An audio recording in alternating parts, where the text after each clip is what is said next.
आप लोगों ने सीधे प्री की तैयारी शुरू की है। तो आप प्री की तैयारी का लेवल IAS का जाने में क्या कह रहा था, तो लेवल पहुँचने के लिए आप लोगों को बहुत संघर्ष करना पड़ेगा। तो इसीलिए कह रहे हैं, पहले तो गंभीरता से बातों को सुनिए, जो समस्याएं होती हैं उसको बताइए।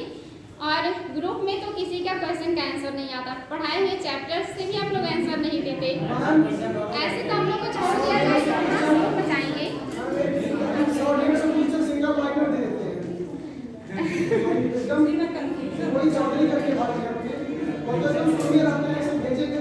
देखिए कम से कम वो कुछ तो भेजते हैं, कम से कम कुछ नहीं से कुछ तो भला, कुछ तो जानिए, नॉलेज हो तो कम से कम किसी क्षेत्र का। हाँ वो भी देखिए सबका नहीं आता, ये बात भी सही है। अगर आपको लगता है कि कोई दम नहीं है तो तुरंत सॉल्व कर दीजिए, सामने वाले को भी लगे कि कोई दम नहीं था, ये लोगों ने तो सॉल्व कर दिया। तो इसलिए सामने वाले को नहीं, पहले अपने आप को सब देखिए। आप लोग क्यों बात कर रहे हैं? मैम हम नहीं कर। हाँ तो बात हो रही है, जैसे मैंने कल क्वेश्चन आप लोगों को दिया था, जिन बच्चों ने आर्ट एंड कल्चर नहीं पढ़ा उनके लिए पहला चैप्टर दूसरा हाँ था, लेकिन दूसरा जो मैंने एग्रीकल्चर से दिया वो तो मैंने सब पढ़ाया था। उसमें तो बस मैक्सिमम करण का आंसर आया था, सिद्धार्थ का आया था और एक बच्चों का आया था, आपने किया था, ठीक है। बाकी बच्चों ने तो प्रयास भी नहीं किया, कम से कम उसमें से कुछ क्वेश्चन जितने आप लोग कर पा रहे हैं उतने करने चाहिए। क्या हो गई? एक्चुअली आप लोग इंटरेस्ट नहीं दिखाते हो ना, इसलिए देखिए जो काम किया जाता है वो आपके लिए किया जाता है। अगर आप लोग इंटरेस्ट नहीं लोगे तो टीचर को क्या दिक्कत है। अब जैसे मैं आपको पढ़ा रही हूँ PSC लेवल की, अगर आप लोग कहेंगे मैम लेवल बहुत हार्ड है, अगर मैं 1 लाइनर पढ़ाने लगूंगी तो नुकसान मेरा नहीं है, नुकसान आपका है, क्योंकि मेरा काम है पढ़ाना, मैं पढ़ा के चले जाऊंगी। आपको 1 लाइनर पसंद है तो 1 लाइनर पढ़ लीजिए, लेकिन 1 लाइनर पढ़ाना भी एक तरह से आपको धोखे में रखना है। UPSC 1 लाइनर आता नहीं है, आप सभी को पता है। अगर UPSC की तैयारी करने आए हैं तो प्री का पीरियड तो देखा ही होगा, सिलेबस देखा होगा, लेवल देखा होगा, तो अगर उसी लेवल में पढ़ेंगे तो एक टाइम उस लेवल में अपने आप को अनुकूलन में आ जाएंगे, ढल जाएंगे। लेकिन अगर लेवल वो नहीं रहेगा तो 1 लाइनर में ही रह जाएंगे, फिर आगे नहीं बढ़ पाएंगे। इसीलिए मतलब अपने आप को वहाँ, और जो भी जैसे ग्रुप में कुछ भेजा जाता है ना तो प्रयास कीजिए, हाथ पैर मारिए। आप लोग सोचने वाले प्राणी, UPSC की तैयारी करने आए, इतना बड़ा सोच रखते हैं, इतना मतलब सोचने की क्षमता है आप लोगों के अंदर, तो फिर उसमें थोड़ा प्रयास भी कीजिए ताकि लगे कि हाँ बच्चे हैं, इंटरेस्ट लेते हैं, तो आप लोगों के लिए और बेहतर प्रयास किया जाए। आप लोग तो बिल्कुल जैसे लगता है ग्रुप में कोई है ही नहीं, 2-3 लोगों के अलावा बाकी लोग सांस भी नहीं लेते कि गलती से कहीं यस नो में चला जाएगा तो हमारा नाम कहीं ऐसा ना हो कि मैम खड़ा करके छड़ी मारे। इतना डर तो प्राइमरी के बच्चों को भी नहीं रहता जिनको पहले छड़ी से मार करती थी। आप लोग तो बिल्कुल ग्रुप में कोई हाथ पैर नहीं हिलाता है, मैं सोचती हूँ कि क्या निष्क्रिय प्राणी है लोग। कोई जवाब तो देना चाहिए, लगे कि हाँ बच्चे इंटरेस्टेड है, नहीं आ रहा है, लेकिन आप लोग महान आत्मा। चलिए आगे बढ़िए।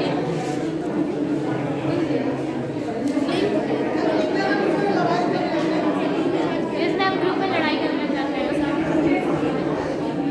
सच में आप लोग ना सच में विचित्र हैं। ये तीसरा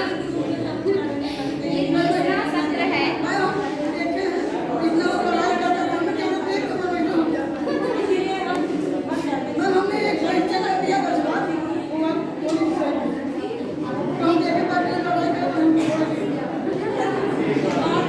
मैम प्रूफ देना चाहते हैं सही आंसर का भी। हाँ बिल्कुल, चलिए सब लोग शांत हो जाइए। आप मुझे यहाँ बात करने आते हैं इसलिए नहीं, तो कोई आप लोग अपनी प्रॉब्लम को रखिए, मेरी बात को सुनिए। आप लोग बात क्यों करने लगते हैं, कितनी गलत बात है, आप लोग को स्पष्ट समझाना पड़ेगा। Yes ma'am. अभी मैम आप बोलती नहीं है ना, जियोग्राफी की क्लास में सांस नहीं लेता है कोई। हाँ ये तो गलत बात है ना। अगर आप लोगों को कोई प्यार से समझा रहा है तो आप लोग उस बात को नहीं समझते हैं। अगर आप लोग सच में मतलब जो है सीरियस हैं और एक सीरियस एग्जाम की तैयारी करने आए हैं तो कम से कम गंभीरता आप लोग के अंदर होना चाहिए। कम से कम जो क्लास में आप लोग डिसिप्लिन मेंटेन करने वाले हैं ना, IAS ऑफिसर बनने पर आप क्या करेंगे, जिले का प्रदेश का डिसिप्लिन मेंटेन करेंगे, लोगों को रूल सिखाएंगे। और आप लोग खुद ही किसी रूल को फॉलो नहीं करते। टीचर्स कहते हैं शांत रहो, शांत नहीं रहते। आंसर देने को बोलते हैं तो जवाब नहीं देते हैं, बोलते कोई प्रॉब्लम है बताइए तो भी बोलना नहीं है। क्वेश्चन का मतलब अजीब ही आप लोगों का किस ट्रैक पे जा रहे हैं। पहले तो आप लोग जिसके लिए आए उसके लिए मेंटली प्रिपेयर थे, फिजिकली प्रिपेयर तो ये इतनी गर्मी में, इतनी गर्मी भी नहीं है। आप लोग चाहें तो आराम से, मैं भी तो खड़ी हूँ आप लोग के सामने, और मैं अभी पैदल चल के आ रही हूँ काफ़ी दूर से, वो भी धूप में। बिल्कुल ये सच है, ये सिर्फ मतलब दूर के ढोल सुहाने होते हैं ना, कहने की बात होती है। 300 500 1000 बच्चे बैठे रहते हैं, फैन का हवा पता नहीं चलता, लेकिन वो वहाँ पे सांस लेने की आवाज़ भी नहीं आती, क्योंकि अच्छी खासी पैसे पेमेंट करके घर वालों की उम्मीद को पूरा करने के लिए लोग जाते हैं वहाँ पे। तो किसी महान व्यक्ति ने कहा है कोई चीज बिना परिश्रम और मुफ्त एक सप्ताह शुरू में एक प्रधानमंत्री थे हमारे, उन्होंने मुफ्त का राशन व्यवस्था चलाई थी कि आदमी का खुद खेत खोल के बांटेगा। आज मुफ्त की राशन व्यवस्था हो गई, भारत की अर्थव्यवस्था घुटने पे आ गई, मुफ्त की शिक्षा चली जा रही है। ये बात तो सही है। जो व्यक्ति मेहनत कर रहा है उसको मोटिवेट करने के लिए उसको कुछ ऐसे चीज़ दीजिए जिससे वो और बेहतर काम कर सके। फ्री कभी कोई चीज़ नहीं देना चाहिए, फ्री नहीं देना चाहिए कोई चीज़, क्योंकि लोग उसकी वैल्यू नहीं करते हैं। ये सही बात है। जैसे किसान काम कर रहा है ना, तो उसको पैसे मत दीजिए, क्योंकि हर किसान उस पैसे का सही उपयोग नहीं करेगा। आप उसको अच्छा बीज दे दीजिए, अच्छा खाद दे दीजिए, पानी दे दीजिए, ऐसी सुविधाएं दीजिए उसका उत्पादन बढ़ जाए। ये नहीं कि उसको पैसे दे दीजिए। बहुत सारे लोग ऐसे होंगे जो उसको दूसरी चीज़ों में इन्वेस्ट कर देंगे। तो इसीलिए आप लोगों को जो सुविधाएं मिल रही है ना, बिल्कुल अभी यही मिशन सिविल सर्विसेज एकेडमी, वहाँ आप लोग टीचिंग करने, मतलब वहाँ क्लास करने जाएंगे, हम टीचिंग करने जाएंगे, तो वहाँ पे मैं एक बच्चे, मतलब सबकी अच्छी खासी क्लास लगती है। मेंस के आंसर राइटिंग करने पड़ते हैं, हालत खराब रहती है लोगों की, इतना डर मेरा रहता वहाँ पे। लेकिन चूंकि ये फ्री व्यवस्था है, आप लोग टीचर्स की बातों की भी वैल्यू नहीं करते हैं। वरना एमसीएससी में आइए, वहाँ के बच्चों को देखिए कि किस तरीके से लोग वहाँ पे रहते हैं, टीचर्स से किस तरह का करण है। उदाहरण यहाँ पे देख लीजिए, कभी बात करते हुए नहीं दिखते होंगे। और 1-2 बच्चे हैं जिन्होंने एमसीएससी में सिर्फ 6 महीने या इतने पढ़ाई किया है, लेकिन उन्हें इतना पता चल जाता है कि उन्हें उठना कैसे, बैठना कैसे, टीचर से बात कैसे करनी है, और पर्सनालिटी क्या होता है। ये पर्सनालिटी डेवलपमेंट तभी होता है जब इन्वायरमेंट मिलता है। और आप लोगों को यहाँ पे बीए से आ गए, अभी बीए में ही जी रहे हैं, ऐसे लग रहा है कि टीचर लेक्चर दे रहे हैं, पीछे से आ जाओ, पीछे से निकल जाओ, मन करे सुनो, नहीं तो मैं सुनो। पहले तो डिसिप्लिन मेंटेन कीजिए। आप लोग आए हैं जिस चीज़ के लिए ना, उसके लिए मेंटली उसको जीना शुरू कीजिए कि मैं ऑफिसर बनने आया हूँ, तो मेरे अंदर मेरे बैठने का क्या तरीका होना चाहिए, मेरे बात करने का क्या तरीका होना चाहिए। सोसाइटी में जब मैं कहीं पे खड़ा हूँ तो मुझे खड़ा किस तरह से खड़े होना चाहिए, वरना भीड़ में ऐसे भीड़ में दिखेंगे, अलग कैसे दिखेंगे, आपकी पर्सनालिटी अलग कैसे होगी। हर इंसान के पास वही 2 हाथ 2 पैर 2 कान है, लेकिन कुछ लोग उसमें से डिफरेंट हो जाते हैं। कैसे हो जाते हैं? अपने नेचर से, अपने बिहेवियर से, अपने थिंकिंग से और अपने कार्यों से। क्या इस देश में आज तक सिर्फ एक ही गांधी हो सकते थे? और भी तो गांधी हो सकते थे, लेकिन नहीं, उन्होंने अपने आप को अलग किया। और आज देश के नहीं, पूरे विश्व के एकमात्र ऐसे गांधी हैं जो उनके जैसे गांधी बताए जाते हैं। अफ्रीका के नेल्सन मंडेला को बताया जाता है, और भी जो है कंट्रीज है वहाँ बताया जाता है। लेकिन हाँ देखिए, सीमांत गांधी हैं, लेकिन क्या दूसरा व्यक्ति वैसा नहीं हो सकता? हो सकता है, लेकिन उनके जैसे पहले बनने की कोशिश तो कीजिए। आदर्श तो बना लेते भगत सिंह को, क्या थिंकिंग है भगत सिंह जैसी? उतनी डीप थिंकिंग रखते हैं आप लोग? वो सोच, वो नज़रिया है आप लोगों का। इसलिए आईएएस की तैयारी तो करने आए हैं, ये बड़ी बात नहीं है। आईएएस की तैयारी को लेकर आप कितने सीरियस हैं? यहाँ पे अगर सच में आप लोग आईएएस की तैयारी करने आए हैं ईमानदारी से, तो टीचर्स के आने के बाद आप लोगों की आवाज़ बिल्कुल नहीं आनी चाहिए। कितना भी नेसेसरी वर्क हो उस समय बात नहीं होना चाहिए। कम से कम अटेंशन, आई कांटेक्ट टीचर से होना चाहिए। अगर कोई प्रॉब्लम होती है तो बिल्कुल हैंड रेस कीजिए, खड़े हो जाइए, मैम सर ये नहीं समझ में आ रहा, और शांति से अपनी बात को रखिए और बैठ जाइए, बात को सुनिए। अगर और कोई समस्या है तो उसको रखिए। ये होता है, आप लोग क्या बदलाव लेकर के आएंगे जब आप लोग अपने छोटी छोटी कमियों को दूर नहीं कर पा रहे हैं। आप लोगों को धीरे धीरे करके लगभग 1 सप्ताह से प्लस हो चुका है, तो अब तो दूसरा चल रहा है। अभी तक आप लोगों के अंदर वो डेवलपमेंट आ जाना चाहिए था, तो पहले तो ये डेवलप कीजिए बच्चों। देखिए मेरा कुछ नहीं जाता, मैं आऊँगी, पढ़ाऊँगी, आप सुनिए ना सुनिए, मैं चली जाऊँगी, मुझे मेरा जो काम है वो मेरा हो चुका।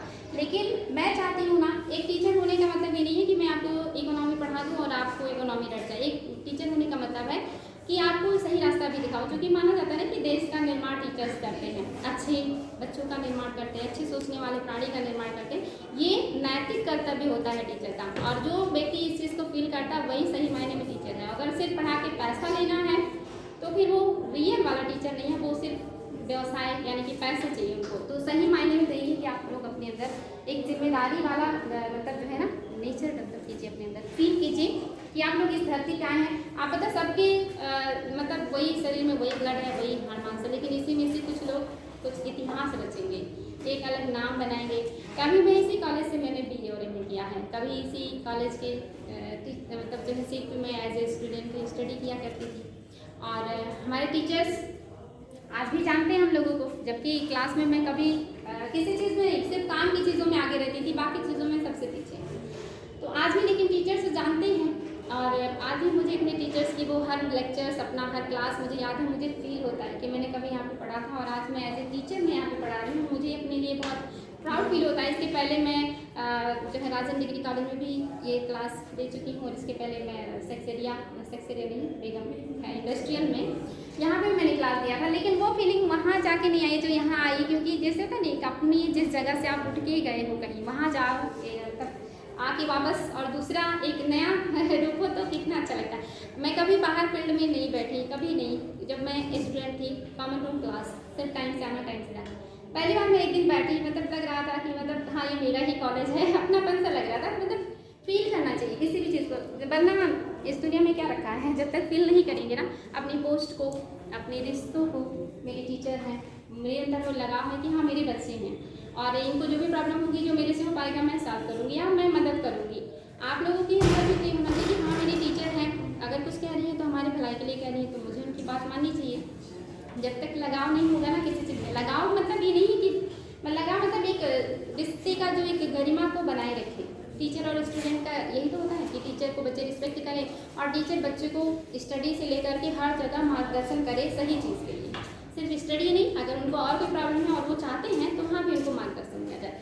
तो इसलिए आप लोगों के लिए तो मैं हमेशा जो है तत्पर हूँ। आप लोग पहले अपने अंदर को डेवलप कीजिए कि क्या आप लोग अच्छे स्टूडेंट हैं या क्या सच में आप लोग UPSC की तैयारी के लिए योग्य हैं। मैं जानती हूँ मेरी बातों का आज आप लोगों का समय जा रहा है, लेकिन अगर ये आप लोग समझ जाते हैं ना तो नेक्स्ट टाइम आप लोगों के लिए बहुत फ़ायदेमंद होगा, क्योंकि आगे भी क्लासेस में डिस्टर्बेंस नहीं होगा और आप चीज़ों को समझेंगे। और सही तो यही है कि जिसके लिए आए हैं ना उसके लिए डेडिकेटेड रहिए। अगर नहीं समझ में आता है तो बोलिए मैं रिपीट करूँगी, फिर से समझाऊँगी।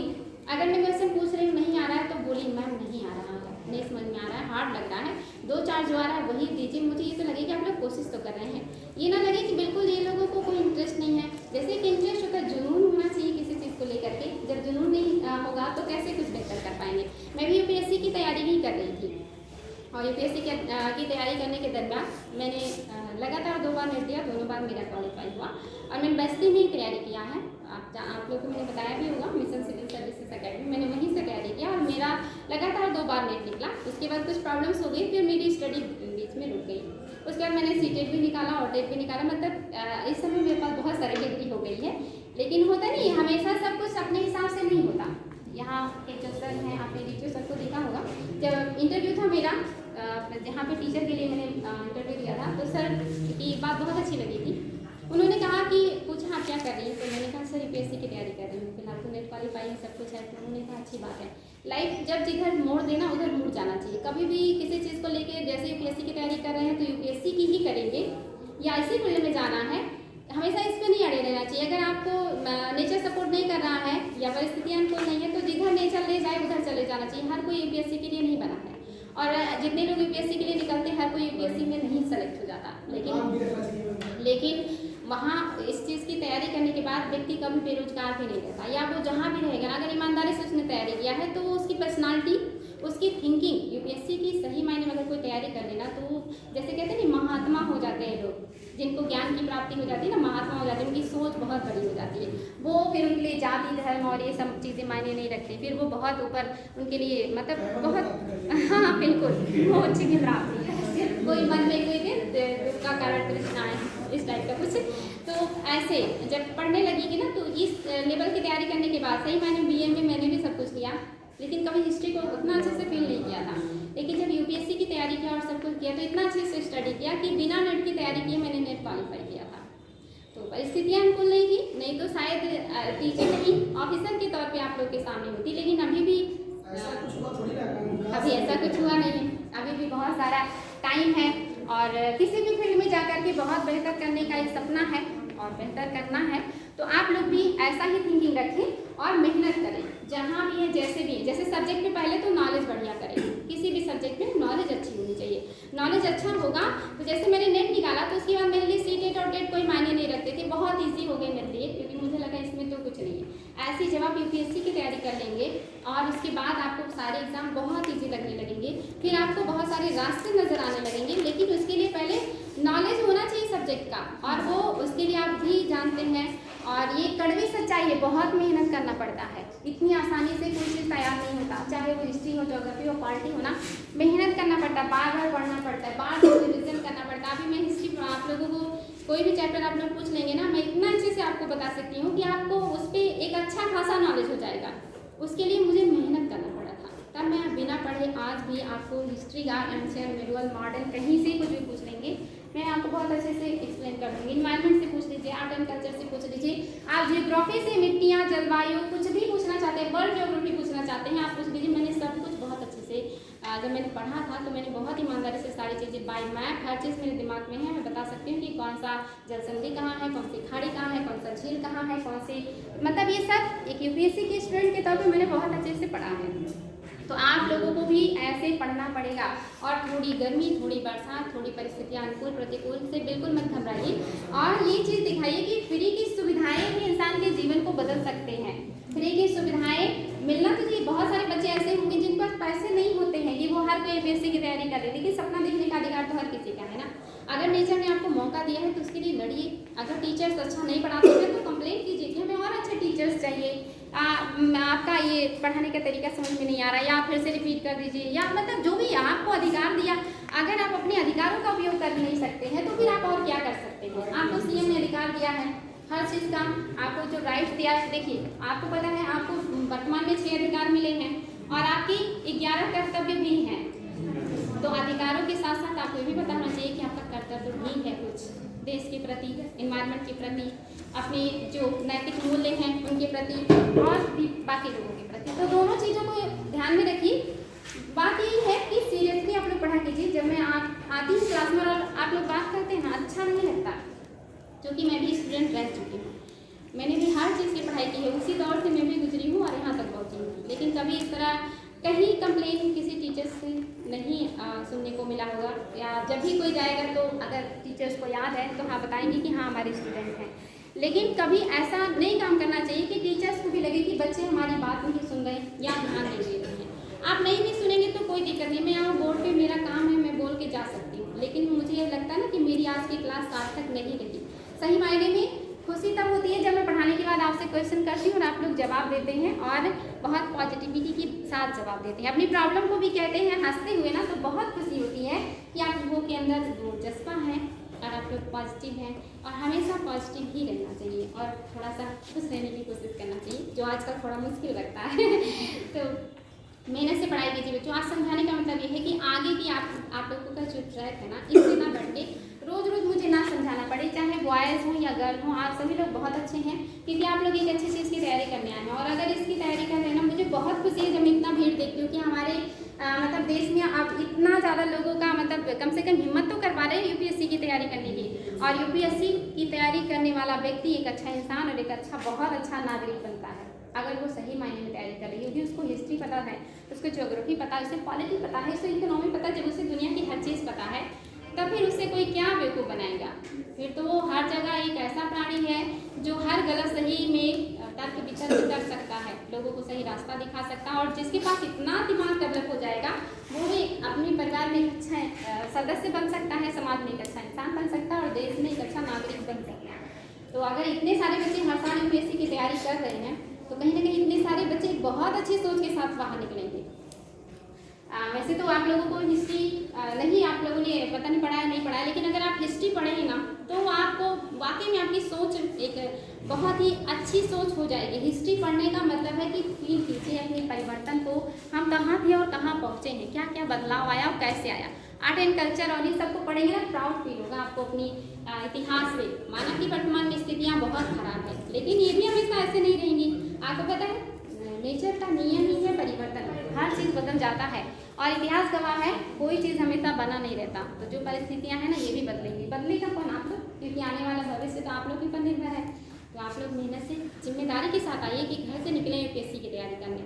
कम से कम वो नॉलेज, वो थिंकिंग, वो पर्सनालिटी को सोच डेवलप कीजिए। उसके बाद यूपीएससी क्या, हर एग्ज़ाम के दरवाजे आप लोगों के लिए खुले रहेंगे जब उसके योग्य हो जाएंगे। तो योग्य बनने के लिए ना पहले तो शांति, गंभीरता बनाए रखें।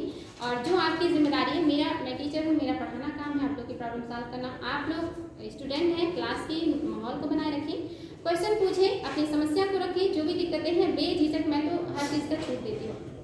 देखिए, दो तरह, या तो आदमी को एक होता है जबरदस्ती डरा करके रखा जा सकता है, तो डरा करके रखने ये बहुत अच्छा तरीका नहीं है। लेकिन इंसान क्या करे, कभी कभी लोग प्यार से नहीं समझते हैं तो डराना पड़ता है। लेकिन सही मायने में तो इंसान को खुल के उसकी बातों को रखने दीजिए, लेकिन सामने वाले को भी इसका मिसयूज नहीं करना चाहिए, ठीक है ना। तो चलिए बात करेंगे आगे हम लोग। आज इकोनॉमी में हमने बात किया था कृषि का, और कृषि क्षेत्र में आपने बहुत सारी चीज़ें देखी थी। आज जो अभी बहुत सारा पॉइंट है जिसे हमें देखना है, इसको हम देखेंगे। तो इसमें हम बात करेंगे पहले बागवानी फसलों की। जेनेटिक फसलें हो चुकी थी, इसके अलावा कृषि की समस्याएं, उसमें सुधार और क्या क्या चीज़ें हैं, ये सब हो चुका है। बागवानी फसलों की बात करेंगे। बागवानी फसल एक होता है बागानी और एक होता है बागवानी।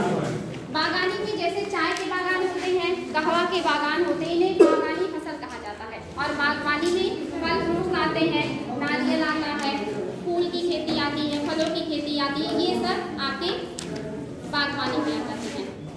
तो बागवानी फसलों को प्रोत्साहन देने के लिए कब सरकार ने योजना लेकर के आई है बागवानी, तो ये आपका 2005-06 में सरकार के द्वारा लाया गया है राष्ट्रीय बागवानी मिशन। इसको नोट कर लीजिएगा, राष्ट्रीय बागवानी मिशन। राष्ट्रीय बागवानी मिशन की शुरुआत वित्तीय वर्ष 2005-06 में, मैं थोड़ा नोट करवाती रहूँगी क्योंकि मैं देखती हूँ जब मैं क्वेश्चन करती हूँ ना आप लोग नहीं सॉल्व कर पाते हैं, थोड़े तथ्य आप लोग के पास रहेंगे। बाकी जैसे जो वीडियोस में शेयर करती हूँ ना उसको भी देख लिया करेंगे, उसी टॉपिक से रिलेटेड होता है। अगर सुन लेंगे तो कुछ नए पॉइंट्स, रीज़न ये रहता है कि कुछ नए पॉइंट्स अगर मिलेंगे तो उसमें से आप लोग उसको नोट कर लेंगे। सही यूपीएससी का स्टूडेंट वही रहता है जो पेन कॉपी हमेशा रेडी रखिए, क्लास में जो मिले उसको नोट कर ले, कहीं और कुछ मिला उसको भी नोट कर ले। वो अपनी, जैसे मैं आपको पढ़ा रही हूँ एग्रीकल्चर से जुड़े हुए, ये 100% नहीं है, ये यूपीएससी क्लियर करने के लिए आपके लिए पर्याप्त है अगर आप सही से पढ़ रहे हैं। और इसको और पर्याप्त बनाने के लिए या मेंस के दृष्टिकोण से बनाने के लिए आप लोगों का क्या काम है कि कहीं से भी इससे रिलेटेड पॉइंट मिले उसको इसमें जोड़ते जाइए। एक टाइम ऐसा आएगा ना कि आपके पास इतने पॉइंट हो जाएंगे कृषि से रिलेटेड कि आप मेंस की राइटिंग भी करेंगे तो आपको वहाँ पे परेशान नहीं होना पड़ेगा, आपके नोट्स में सब कुछ होगा। तो वीडियो मतलब भेजते हैं इसलिए कि आप इसको देखिए, अगर इसमें से कुछ अलग, क्योंकि जब भी टीचर पढ़ाता है ना कुछ पुरानी चीज़ें छूट जाती हैं, कुछ नई चीज़ें उसमें जुड़ जाती हैं। हमेशा हूबहू बहुत कम ही रहता है, अगर टॉपिक में बहुत ज़्यादा परिवर्तन नहीं आया है तो हूबहू मिलेगा, अन्यथा कुछ चीज़ें नई पुरानी हो सकती हैं। एक बार सुन लेंगे तो रिवीजन भी हो जाएगा, प्लस कोई नया पॉइंट मिलता है तो उसको नोट भी कर लेंगे।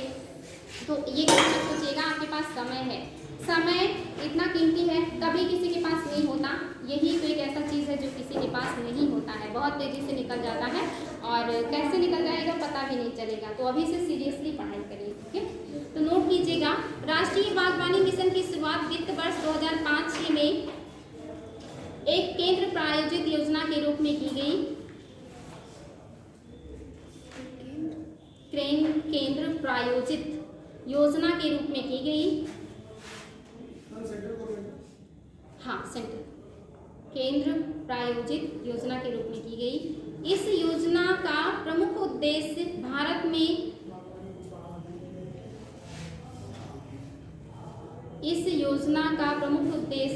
में बागवानी क्षेत्र का समग्र विकास करना, बागवानी क्षेत्र का समग्र विकास करना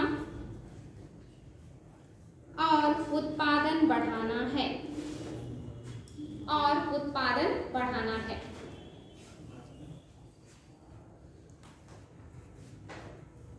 और उत्पादन बढ़ाना है। इस मिशन को वित्तीय वर्ष 2014-15 में, इस मिशन को वित्तीय वर्ष 2014-15 में एकीकृत बागवानी विकास मिशन, एकीकृत बागवानी विकास मिशन में सम्मिलित कर दिया गया, में सम्मिलित कर दिया गया। नेक्स्ट हेडिंग है बच्चों राष्ट्रीय कृषि वानिकी एवं बांस मिशन। एकीकृत मतलब होता है मिला करके, इकट्ठा कर देना। राष्ट्रीय कृषि वानिकी एवं बांस मिशन, राष्ट्रीय कृषि वानिकी एवं बांस मिशन, राष्ट्रीय कृषि वानिकी एवं बांस मिशन। देखिए बांस को कहा जाता है ग्रीन गोल्ड, और भारत में बांस की बनी हुई वस्तुएं बहुत ज़्यादा बिकती हैं। खास करके पूर्वोत्तर के राज्यों की बात करेंगे, असम वगैरह में बांस के ऊपर ही घर बनाए जाते हैं, क्योंकि बारिश बहुत होता है तो वहाँ पे बम्बू हाउस बनता है। जमीन से लगभग 1-2 मीटर ऊंचाई पर बांस से घर बनते हैं। उनके जो फर्श होते हैं बांस से होते हैं, वो खाना खा के फर्श पे हाथ धुल देते हैं, क्योंकि वो बांस होते हैं, बीच बीच में गैप्स होते हैं तो पानी और सारी चीज़ें नीचे चली जाती हैं। नीचे उनके खाली रहता है, घर जो है वो 2 मीटर की ऊंचाई पे होता है और वो बांस का ही बना होता है। और उनके जितने भी सामान लाने वाले जंगल से होते हैं, पात्र सब्जियां लेके जाने वाले होते हैं, या किसी भी तरह के जो वस्तुओं को वो लेके आते जाते कहीं भी, चाहे वो जंगल से लेके आए, खेत से लेके आए, मार्केट लेके जाए, वो सब कुछ बांस से बना होता है, यानी कि इको फ्रेंडली होता है। ये बहुत अच्छा होता है बांस से जो निर्मित उत्पाद होते हैं। आप यहाँ पे देखते होंगे अभी पंखे वगैरह हाथ से चलाने वाली टोकरी अभी भी गाँव में मिल जाता है देखने को। हाँ, अभी यहाँ लोग ज़्यादातर प्लास्टिक का यूज़ कर रहे हैं, लेकिन पूर्वोत्तर के जो राज्य हैं यहाँ अभी भी लोग ज़्यादातर बांस से बनी हुई चीज़ों को ही उपयोग में करते हैं। और बांस का जो उत्पादन है इसको बढ़ाने के लिए, बांस क्या है, घास है या पेड़? घास है ना, बांस को घास माना जाता है। एग्जाम में क्वेश्चन आ चुका कि क्या है, पेड़ है, घास है, कैसे करके ऑप्शन रहेगा, तो घास है, बांस को घास माना जाता है। और सबसे ज़्यादा इसका उत्पादन पूर्वोत्तर के राज्यों में होता है, और बाकी मध्य प्रदेश और अन्य राज्यों में भी होता है। आप यहाँ पे देखेंगे गाँव वगैरह में बांस होते हैं, आज भी गाँव में छप्पर वगैरह बनाया जाता है तो बांस लगाए जाते हैं। तो बांस के उत्पादन को बढ़ाने के लिए, क्योंकि इससे बहुत सारी चीज़ें, घर भी बन रहे हैं, जो है हाथ से बनाने वाली बहुत सारी वस्तुएं, पंखा, और आपने देखा होगा गाँव में लोग टोकरी वगैरह भी बनाते हैं जिसको लोग बेचते हैं। जो लोग बहुत अमीर हो जाते हैं वो फिर ऐसे उत्पादों को अपने घर में रखते हैं, सजावटी रूप में भी और यूज में भी लाते हैं, क्योंकि वो सेहत के लिए हार्मफुल नहीं होता है। तो इसलिए बांस को, इसके उत्पादन को बढ़ाने के लिए भी मिशन लाया गया, इसको भी नोट करना है आप लोगों को। देश में बांस की फसल की क्षमता का दोहन करने की दृष्टि से, देश में बांस की क्षमता का, या बांस की फसल की, देश में बांस की फसल की क्षमता का दोहन करने की दृष्टि से, देश में बांस की फसल की क्षमता का दोहन करने की दृष्टि से कृषि एवं किसान कल्याण मंत्रालय के, मंत्रालय बिल्कुल हाईलाइट कीजिएगा, कृषि एवं किसान कल्याण मंत्रालय के कृषि सहकारिता एवं कृषि सहकारिता एवं किसान कल्याण विभाग द्वारा, किसान कल्याण विभाग द्वारा 100% केंद्र द्वारा, 100% केंद्र द्वारा प्रायोजित योजना, 100% केंद्र द्वारा प्रायोजित योजना एकीकृत बागवानी मिशन, एकीकृत बागवानी विकास मिशन, 100% केंद्र द्वारा प्रायोजित योजना एकीकृत बागवानी विकास मिशन के अंतर्गत एक उप योजना है। एकीकृत बागवानी विकास मिशन के अंतर्गत एक उप योजना है।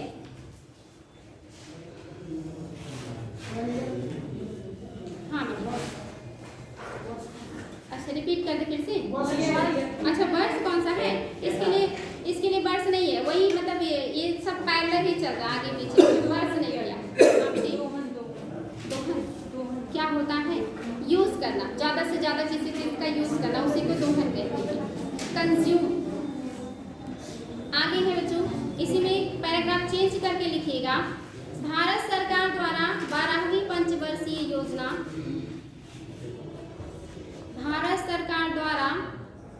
14वीं पंचवर्षीय योजना के तहत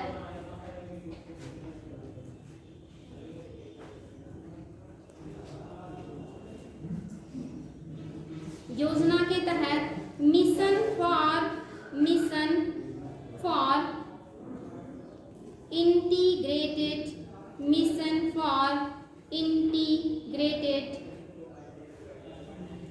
development of horticulture, mission for integrated development of horticulture, जो आपने हिंदी में लिखा है ना, एकीकृत राष्ट्रीय कृषि बागवानी मिशन, उसी का इंग्लिश है ये।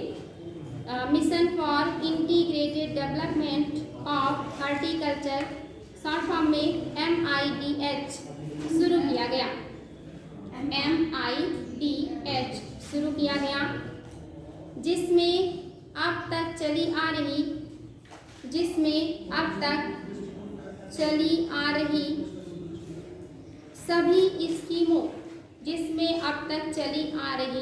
सभी स्कीमों राष्ट्रीय बागवानी मिशन डैश करके स्कीम कौन कौन से हैं, राष्ट्रीय बागवानी मिशन, कॉमा, उत्तर पूर्व एवं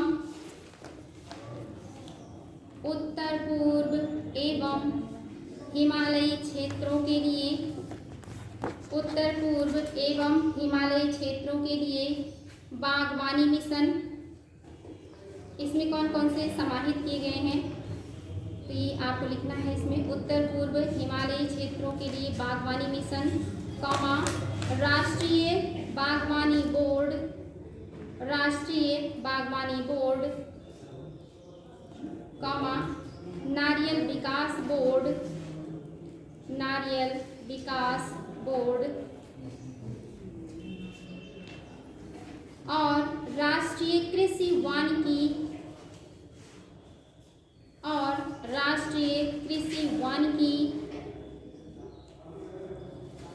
एवं बांस मिशन को मिला दिया गया है। राष्ट्रीय कृषि वानिकी एवं बांस मिशन को मिला दिया गया है।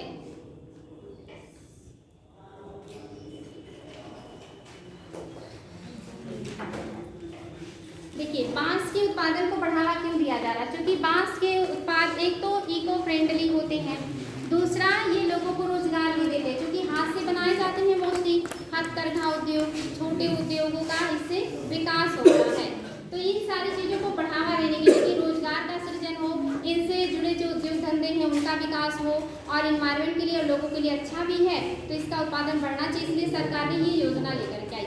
लेकिन सरकार ने टोटल मिलाकर के एक बड़ी योजना जो 2014-15 में शुरू किया, उसमें पहले से जो छोटी छोटी योजनाएं चली आ रही थी, जिसमें राष्ट्रीय बागवानी मिशन, पूर्वोत्तर हिमालय राज्यों के लिए बागवानी मिशन, बांस मिशन, इसके अलावा आपका जो 2 बोर्ड हैं, इन सबको मिला दिया और इसको कह दिया कि एकीकृत राष्ट्रीय मिशन, जिसमें सब आ गए। ठीक है, MIDH ये इसी में सारे सम्मिलित कर दिए गए हैं। हाँ, 2006-07 में बांस योजना का और 14-15 में। हाँ, ठीक है, उससे कोई दिक्कत नहीं, क्योंकि यूपीएससी में डेट नहीं पूछता है। ठीक है, यूपीएससी में डेट नहीं पूछेगा। हाँ, बागवानी का 5-6 वाला ज़्यादा इंपॉर्टेंट था, इसलिए मैंने लिखा दिया, और ये यूपीएससी के लिए भी आपको पढ़ाया जा रहा है, इसलिए इसमें हम बहुत ज़्यादा डेट में नहीं जा रहे। अगर आपको इसका डेट जाना है तो छोटी छोटी चीज़ें आप लोग सर्च करके अपने ज्ञान को और बढ़ा सकते हैं। ठीक है, चलिए आगे बढ़ेंगे। आप हेडिंग कीजिएगा बच्चों, एकीकृत बागवानी विकास मिशन, एकीकृत बागवानी विकास मिशन, इंटीग्रेटेड या mission for integrated development for horticulture हो चुका है। एकीकृत बागवानी विकास मिशन, इसमें लिखिएगा एकीकृत बागवानी विकास मिशन फसलों सब्जियों। देखिए, ये एक पॉइंट बहुत इंपॉर्टेंट है। एकीकृत बागवानी मिशन या विकास मिशन फलों सब्जियों, कॉमा, जड़ व कंद फसलों, कंदमूल होता है ना जो जमीन के अंदर होते हैं बड़े सारे कंदमूल जिनको कहा जाता है, तो जड़ व फसलों, मशरूम, मसाले, फूल, सुगंधित पौधे, मसाले, फूल, सुगंधित पौधे, नारियल, काजू, कोको और बांस इत्यादि उत्पादों के चौमुखी विकास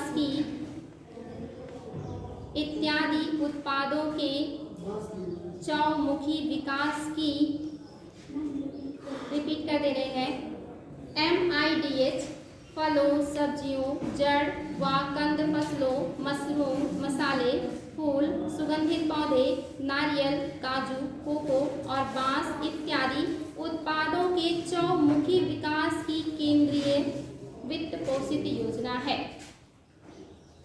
इत्यादि उत्पादों के चौमुखी विकास की केंद्रीय वित्त पोषित योजना है। चौमुखी यानी कि हर तरह का विकास केंद्र प्रायोजित योजना है और पूर्वोत्तर और हिमालयी राज्यों में जो पैसे देगी सरकार वो 100% सरकार गवर्नमेंट करेगी, ठीक है। यानी कि जो भी खर्चा आएगा वित्त पोषित करेगी वो कौन करेगी? गवर्नमेंट 100%। कहाँ पे? हिमालयी राज्य जिसमें कश्मीर, उत्तराखंड, हिमाचल प्रदेश ये सब आ जाते हैं और पूर्वोत्तर के 7 राज्य इन सबको मिला करके जो बनता है इन सबका 100% जो आएगा खर्चा वो केंद्र वहन करेगा। इसके अलावा जो अन्य राज्य हैं वहाँ पे केंद्र कितना करेगा और राज्य केंद्र 85% करेगा और राज्य को 15% वहन करना पड़ेगा, ठीक है। तो ये आप लोगों को पता होना चाहिए कि इस मिशन में जो MIDH मिशन है इसमें हिमालयी राज्य और पूर्वोत्तर के राज्यों का वित्त पोषण 100% केंद्र करेगा और उसके अलावा जितने भी राज्य हैं वहाँ पे 85% केंद्र करेगा और 15% वहाँ की राज्य करेगी, ठीक है। ये चीज़ आप लोगों को पता होना चाहिए, आप लोग इसे नोट भी कर सकते हैं। तो ये कंफर्म है। आगे बढ़ेंगे। नेक्स्ट है अनुबंध आधारित कृषि। अनुबंध आधारित कृषि किसे कहते हैं? Contract farming. अनुबंध मतलब होता है कि पहले से ही जो कंपनी है, संस्था है या जो व्यक्ति है वो किसान के साथ क्या कर लेगा? समझौता कर लेगा या जो है कॉन्ट्रैक्ट कर लेगा कि उसे कौन सी फसल उत्पादन करना है और कितनी मात्रा में उत्पादन करना है या वो कितने रेट में देगा, ये उसका अनुबंध निर्धारित करेगा कि उसमें क्या क्या चीज़ें लिखी होंगी, लेकिन ये पहले से ही तय हो जाएगा। आप चाहे वो ये कह दें कि पहले से हम कीमत निर्धारित कर दे रहे कि आपके फसल का हम कितना कीमत देंगे जब आप हमें उत्पादित करके देंगे, या ये भी कह सकते हैं कि जो बाजार मूल्य होगा हम उसी मूल्य पे ले लेंगे लेकिन आप हमें ये फसल इतनी मात्रा में उत्पादित करके दीजिए। अब ये किसान और संस्था के बीच की बात होगी कि वो किन किन चीज़ों पे कॉन्ट्रैक्ट कर रहे हैं, कीमत को लेके कर रहे हैं, मात्रा को लेके कर रहे हैं, या कौन सी फसल उत्पादन करेंगे उसको लेके कर रहे हैं, या सभी को लेकर के कर रहे हैं। बात इतना है कि नहीं, क्वालिटी जैसी बातें तो अभी नहीं मैंने देखा। मोटी मोटी चीज़ें कि जैसे मान लीजिए कोई कंपनी है, आपको सिर्फ कोई चीज़ कच्चा माल चाहिए, जितनी मात्रा में चाहिए उतना मिलेगा कि नहीं मिलेगा वो श्योर नहीं है, तो उतने लोगों से वो कॉन्ट्रैक्ट कर लेगा कि आप सभी लोग मुझे ये चीज़ इतनी मात्रा में उत्पादित करके दे देंगे। अब वहाँ पे किसान निर्धारित करेगा कि उसे कीमत पहले से निर्धारित वाला चाहिए या बाजार मूल्य पे चाहिए। देखिए इसमें इसी को लेकर के आपने देखा था बहुत सारे विवाद हुए थे, किसानों का विद्रोह भी हुआ था। कॉन्ट्रैक्ट फार्मिंग ये अच्छा भी है और खराब भी। अच्छा क्यों है? क्योंकि जो किसान हैं अगर उनके साथ कॉन्ट्रैक्ट कर लिया जाए और एक सही कीमत का अनुमान लगा करके उनसे बात कर लिया जाए और उन्हें एग्रीम पैसा दे दिया जाए तो अच्छी किस्म का बीज, खाद, पानी सारी चीज़ें उपलब्ध करा करके बढ़िया उत्पादन करके वो बढ़िया मूल्य कमा सकते हैं, क्योंकि हमारे किसानों के पास इन्हीं सब की कमी है। लेकिन अगर उनके फसलों का मूल्य कम आ गया और बाद में उतना मेहनत करने के बाद उन्हें सही कीमत नहीं मिला तो नुकसान भी हो सकता है। तो फायदे दोनों लोगों को, कंपनी को तो बेझिझक या कहीं बिना किसी हेडक के उन्हें जो उत्पाद चाहिए जितनी मात्रा में चाहिए जैसे भी चाहिए वो मिल जाएगा, उन्हें इसके लिए बिल्कुल भी निश्चिंत रहना होगा, उनका फायदा। और अगर सही तरीके से काम करें तो किसानों का भी फायदा, एग्रीमेंट मिल जाएगा। और बाकी अगर वो जैसे हाफ ऑफ करेंगे तो बाकी बाद में या सभी एक साथ, तो किसानों को भी फायदा है कि उनके पास पूंजी आ गई और उत्पादन कर सकते हैं। दिक्कतें क्या है? किसान को नुकसान क्या होगा? अगर ये सही तरीके से काम नहीं किया और किसानों को एक मूल्य आकलित कर करके पहले से बता दिया गया कि हम इतने मूल्य पे खरीदेंगे, और जो है उसमें लागत ज़्यादा आ गई, उत्पाद की कीमत बाजार में ज़्यादा है, लेकिन किसान ने पहले से कॉन्ट्रैक्ट कर लिया है कि उसको तो उतना ही कीमत मिलेगा, तो उसको नुकसान हो सकता है। या जो है उसमें कुछ और भी धांधलेबाजी करवा ली जाए कि इतनी मात्रा में चाहिए, या इस तरह की कोई चीज़, और मानसून अच्छा नहीं हुआ और उत्पादन उतना नहीं हुआ, किसान को प्रॉब्लम हो गई, कोई दिक्कत हो गई और वो नहीं प्लाट कमा पाया। तो ये अगर कॉन्ट्रैक्ट में धांधलेबाजी ना, सरकार इसको सही तरीके से लागू करे तो कंपनी को भी फायदा है और किसान को भी फायदा है, दोनों का विकास होगा। लेकिन अगर सही तरीके से लागू नहीं हुआ तो वही होगा जो अंग्रेजों के टाइम में हुआ था कि जो कंपनियां हैं वो किसानों का शोषण करती रही और किसान एट लास्ट क्या हो गए, गरीब हो गए, उनके खेत खलिहान सब उनके हाथ से चले गए। तो इसीलिए विरोध हो रहा था, इसमें कुछ प्रावधान ऐसे थे जो लोगों के समझ में नहीं आ रहे थे, उसको चेंज करना चाह रहे थे। जो भी बातें रही हों, अगर ये सही तरीके से लागू हो, दोनों लोगों के हितों में रख करके सरकार इसमें हस्तक्षेप करे और जो है देखे कि किसानों के साथ जाति काम हो, तो ये अच्छा है। तो कॉन्ट्रैक्ट फार्मिंग का मतलब क्या है, एग्रीमेंट पहले ही निर्धारित हो जाएगा कि कौन सा फसल उत्पादन करना है, कितनी मात्रा में उत्पादन करना है। किसान इसमें अपनी मर्जी से नहीं उत्पादन करेगा, बल्कि कंपनी की मर्जी से करेगा या संस्था की मर्जी से करेगा। वो जो चीज़ कहेगा, जितना कहेगा उतना उत्पादन करेगा। किसान का काम है कि पैसा दीजिए और उत्पाद उन्हें टाइम पे उपलब्ध कराइए। तो ये है आपका जो है कॉन्ट्रैक्ट फार्मिंग, ठीक है। ये बात समझ में आ गया, तो इसमें कुछ नहीं नोट कराने का, बस ये समझने की बात है। नेक्स्ट है जैविक उर्वरक। जैविक उर्वरक जानते हैं जिसमें जीवाश्म पाए जाए, जीवाश्म मतलब जिसमें जीवों के अंश हो, और जीव कौन पाए जाते हैं, जिसमें जान होता है, जिसमें पेड़ पौधे और जीव जंतु होते हैं, दोनों होते हैं। तो आप देखेंगे जैसे कि पेड़ पौधे जो छोटे छोटे घास फूस होते हैं, बहुत सारे ऐसे आजकल आने लगे हैं हरे पत्ते वाले, जिनको खेत में लगा दिया जाता है, फिर उनको वापस खेत में जोताई कर दिया जाता है और वो मिल जाते हैं। कुछ गोबर की खाद जैसे होते हैं, हाँ कंपोस्ट खाद, केचुए की जो खाद बनती है, इस तरह की अगर खाद का उपयोग कर रहे हैं, यानी कि रासायनिक चीज़ों का उपयोग नहीं कर रहे हैं खेतों में खाद के रूप में, तो ये क्या हो गया, जैविक उर्वरक हो जाएगा, जिसमें जीवाश्म पाए जाते हैं। और अगर आप अपने खेत में जैविक खादों का उपयोग कर रहे हैं तो क्या फायदे होंगे, पहला तो मिट्टी की गुणवत्ता बढ़ेगी, उसमें ऐसे कवक और जीवाणुओं का मात्रा बढ़ेगा जो इन्वायरमेंट से और मिट्टी से पोषक तत्वों का मात्रा बढ़ा सकते हैं। इन्वायरमेंट से नाइट्रोजन का स्थिरीकरण कर सकते हैं, जो आपको यूरिया नहीं डालना पड़ेगा। इसके अलावा अन्य पोषक तत्वों को भी वो नीचे से मिट्टी से जनरेट कर सकते हैं। दूसरा, ये उत्पादन की क्वालिटी बढ़ा देंगे, जैसे गन्ने और जो आपका आलू होता है, ये क्या होता है, पहले तो गन्ने की शर्करा बढ़ा देंगे, यानी कि गन्ना क्या होगा, मीठा होने लगेगा। आलू और मक्के का स्टार्च बढ़ा देंगे, उसमें जो मंड होता है ना, जैसे अभी मक्का मीठा नहीं लगता, आप देखते होंगे बिल्कुल कोई टेस्ट नहीं आता, आदमी खाता तो है लेकिन कोई टेस्ट नहीं आता। वो टेस्ट बच्चा आपको भी नहीं मिला है जो पुराने लोग खा चुके हैं, अगर वो टेस्ट खाते तो आप भी कहते कि कोई टेस्ट नहीं। तो देखिए पहले की मक्के में टेस्ट होता था, मिठास होता था, वो नेचुरल मिठास वो आपके मक्के में नहीं मिलता। पहले के जो आलू होते थे ना वो बहुत मीठे होते थे, अब आलू में वो मिठास नहीं रह गया। तो अब आप देखेंगे रोटी हो, चावल हो या कुछ भी हो, अगर आपके पास बहुत अच्छी सब्जी और दाल नहीं तो आप जो है चटनी के साथ तो आप चावल नहीं खा सकते या रोटी नहीं खा सकते, क्योंकि उसमें मिठास नहीं है। पहले के आटे में या गेहूं में मिठास होता था, उसमें मंड जो होता था उसकी मात्रा बढ़िया होती थी, तो वो मीठा लगता था। अभी ये जो जैविक आपकी खाद है ना, ये इन सारी चीज़ों की क्वालिटी को बढ़ा देंगे। अनाज जो आपके शर्करा वाले उनकी शर्करा बढ़ जाएगी, और बाकी जो है मक्का है आलू उनकी मिठास बढ़ जाएगी, और अन्य खाद्यान्नों की क्वालिटी बढ़ जाएगी। और इतना ही नहीं, आपकी मिट्टी की गुणवत्ता बढ़ेगा, जल का गुणवत्ता बढ़ेगा, वायु की गुणवत्ता बढ़ेगा, और आपकी हेल्थ की भी गुणवत्ता क्या हो जाएगी, बढ़ जाएगी। जैविक अगर आप खाद डालते हैं तो पानी में पोल्यूशन कम होगा, क्योंकि आपको पता है खेत में आप पानी के साथ साथ खाद डालते हैं, कीटनाशक डालते हैं, और वो छन छन करके नीचे चला जाता है, क्योंकि आपको पता है छनने का एक नेचुरल प्रोसेस है, वो छन के नीचे चला जाता है, और नीचे जो आपका वाटर लेवल है उसमें जा करके मिल जाता है। फिर जब आप उस पानी का, जैसे आपने नाम सुना होगा, कौन से राज्य में आर्सेनिक की मात्रा जल में बहुत ज़्यादा पाई जाती है, इंडिया के कौन से राज्य में आर्सेनिक की मात्रा जल में बहुत ज़्यादा पाई जाती है, पश्चिम बंगाल। तो अगर कहीं भी खेत में ऐसी चीज़ों का उपयोग होगा तो जल, मिट्टी सबकी गुणवत्ता जो है वो प्रभावित होगा, और मिला जुला के लास्ट में प्रॉब्लम किसको होगा, इंसान को होगा। तो जैविक जो खाद है ये इन सारी समस्याओं से निजात दिलाने के लिए है। और एक आपका है जैविक कृषि। जैविक कृषि का मतलब भी यही है कि आप खेती में किसी भी रासायनिक चीज़ों का उपयोग ना करें, ना उर्वरकों का, ना कीटनाशक कीटनाशकों का, ऐसी किसी भी चीज़ का उपयोग ना करें। नेचुरली जो परंपरागत हमारी कृषि की जाती थी वो कैसी होती थी? जैविक कृषि होती थी।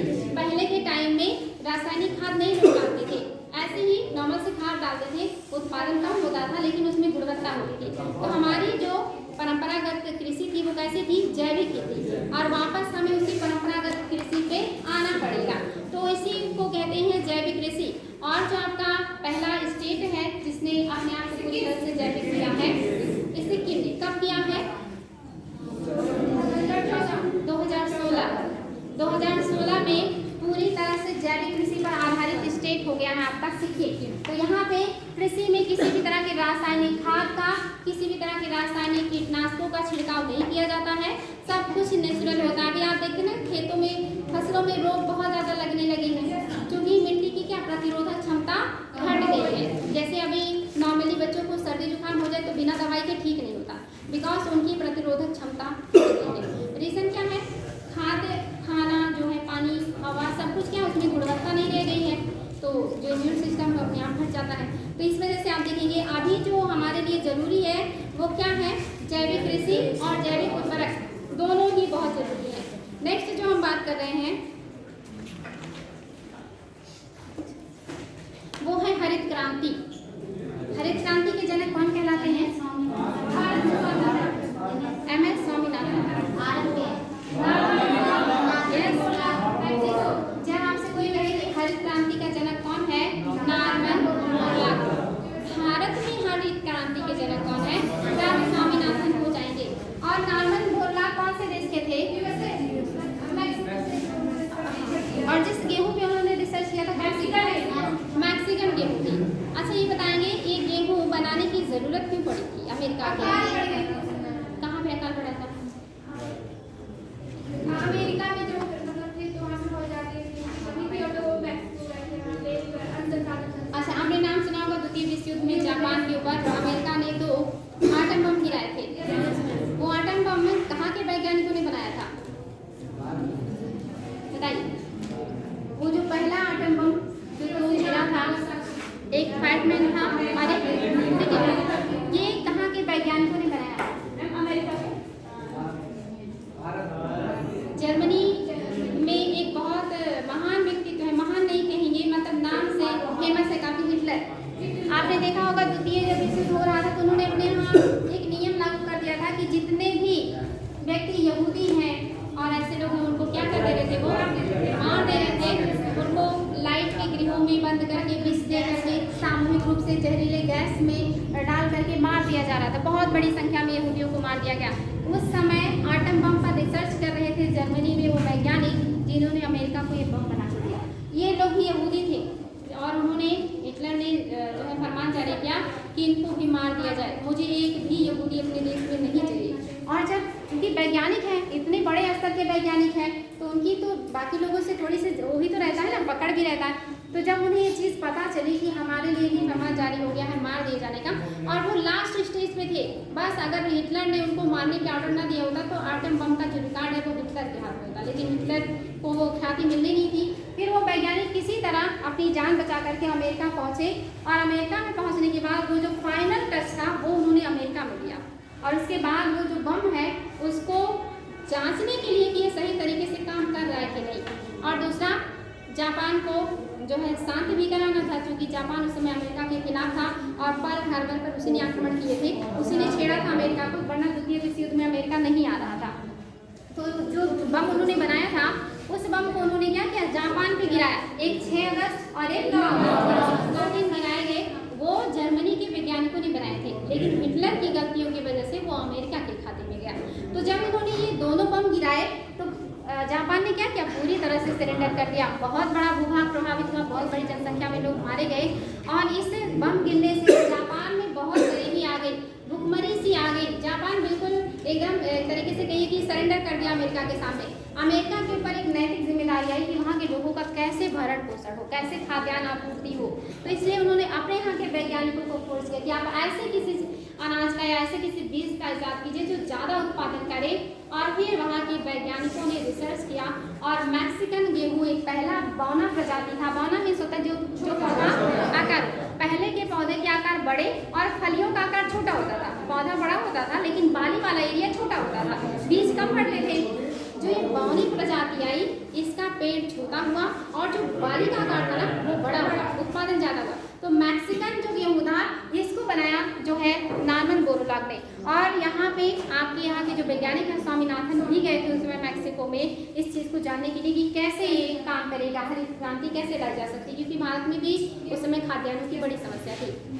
तो ये जापान के लिए गेहूँ बनाया गया था, जो बनने के बाद पूरे विश्व के लोगों ने जिसका डिमांड किया। उस समय हमारे यहाँ जो प्रधानमंत्री थे, आपको पता है 65-66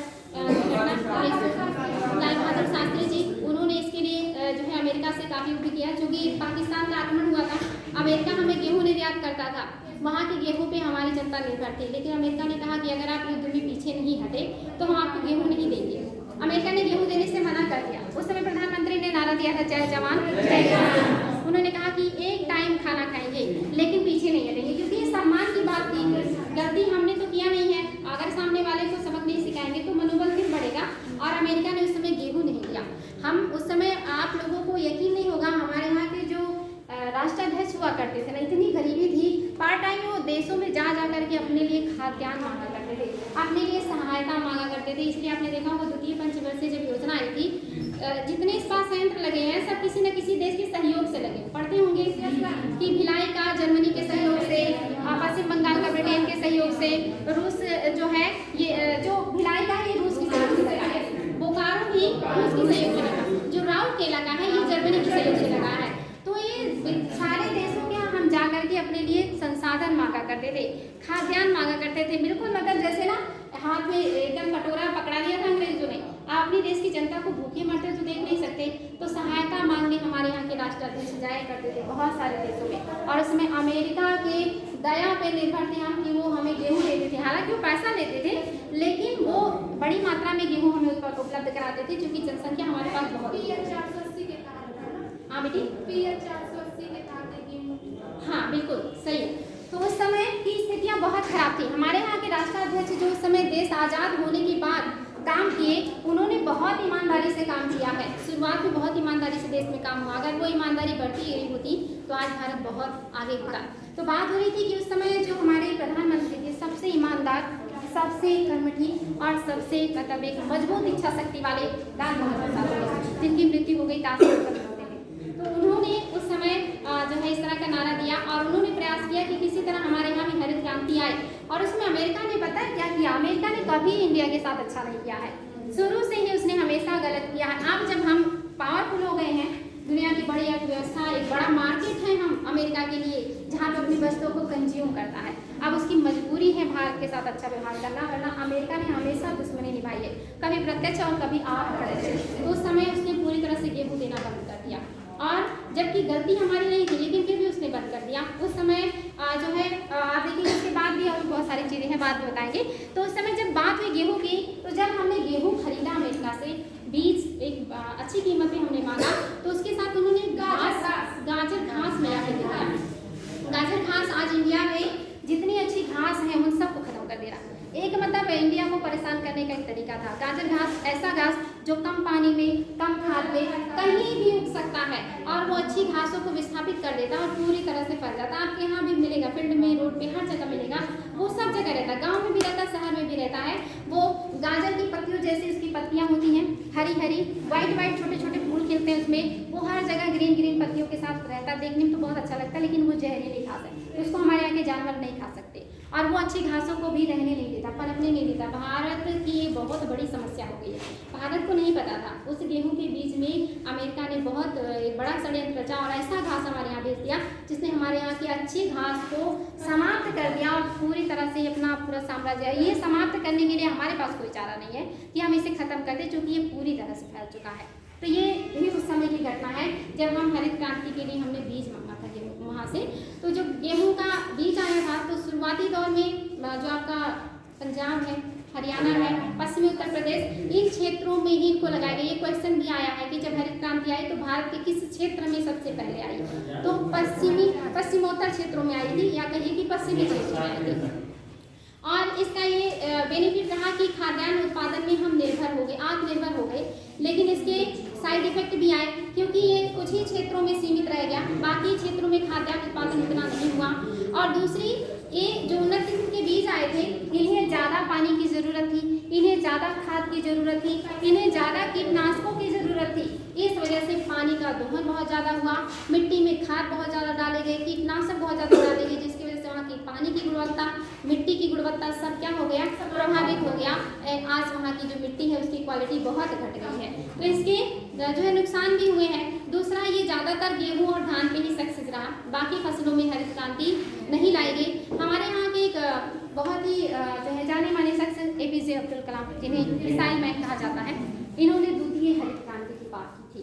कल हम बात करेंगे कि उन्होंने क्या बात किया था, क्योंकि एक बहुत ही सम्माननीय व्यक्ति हैं, उनके बारे में भी थोड़ी बात करेंगे। और कल बात करेंगे द्वितीय हरित क्रांति की बात उन्होंने कब की और क्या।